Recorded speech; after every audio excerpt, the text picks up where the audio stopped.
Ripple CEO Brett Garlinghouse. He joins us right now. And you know, David, some say Ripple could be the next Bitcoin. What do you think, Brett? Is that a compliment that Ripple could be the next Bitcoin?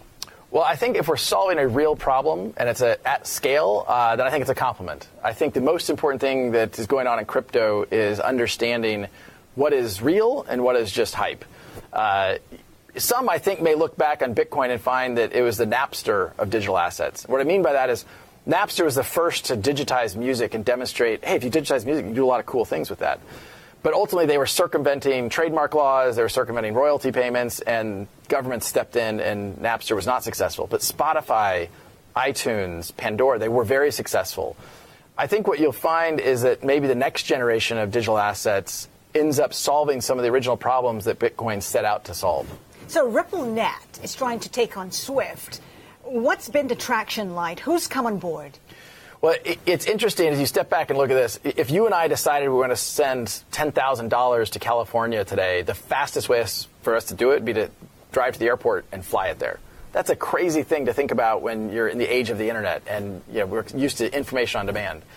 When we think about the customers that have come on board, it's because we're solving that real problem. We're changing the nature of a payment taking days to settle to California to seconds.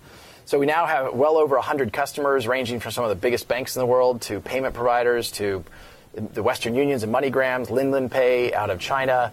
How many banks? It's over 100. I actually don't know the exact number now. Last time we announced it publicly, we said over 100. We'll probably announce the next one when we get to over 200. We're signing up more than a bank a week now. The thing is, it's not the number of banks. It's the volume for sure out there. What kind of volume are you looking at? Well, we've had one that we can talk publicly about is we have one corridor run by SEB, which is one of the first or second largest bank in Sweden, has done over $1 billion USD equivalent through one corridor. So while on the global macro scale, we're still just getting started. I think we're on mile one of a marathon, but we've crossed that starting line. Like this is real activity in production systems where customers are really benefiting from that. We clearly have a long way to go, and the overall maturity of the digital asset market, I think, has a long way to go. But if we keep going back to let's focus on a real problem and solve a real problem for real customers, I'm really optimistic. You have several products. We talked about the system, RippleNet. You also have a digital token, which is the XRP. How is the XRP doing? Because we saw it surge 1,300%. Right. So XRP actually was the best performing digital asset in 2017. It was up, I think, something like 25,000%. The excitement around digital assets is because I think you're solving a real problem. And I think one of the things you saw happen, particularly last December, is there's understandably concern about regulation and what does that mean for digital assets. From the get-go, Ripple has worked with regulators, and we have worked with regulated institutions like banks where there isn't regulatory uncertainty.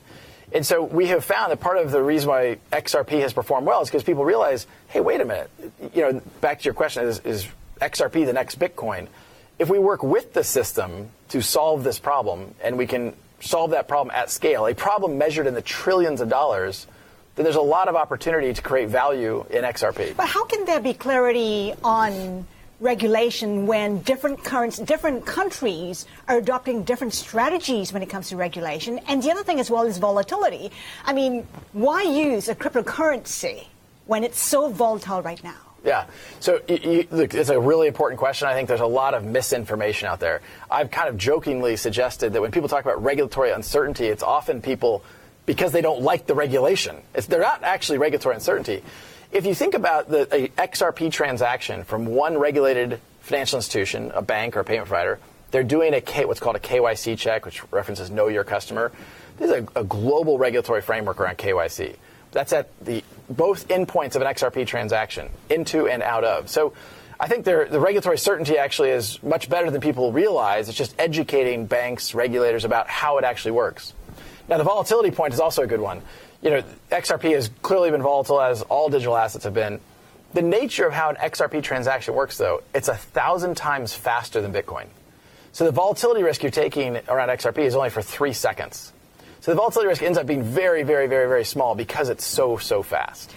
For XRP, you've been looking at banks. If you take a longer-term period, who else are you targeting for XRP? What would make sense?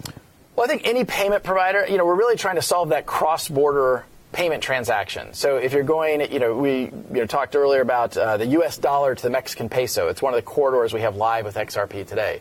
You can hold a U.S. dollar, sell that dollar, and buy XRP. In 3 seconds, you can move that XRP to Mexico and then sell the XRP and buy the Mexican peso. Whether you're a bank, a payment provider, eventually even corporates can take advantage of a dramatic decrease in cost and a dramatic increase in speed and how those transactions work. All right, Brad, we have to leave it there. The first mile in a marathon. Brad Garlinghouse, CEO of Ripple.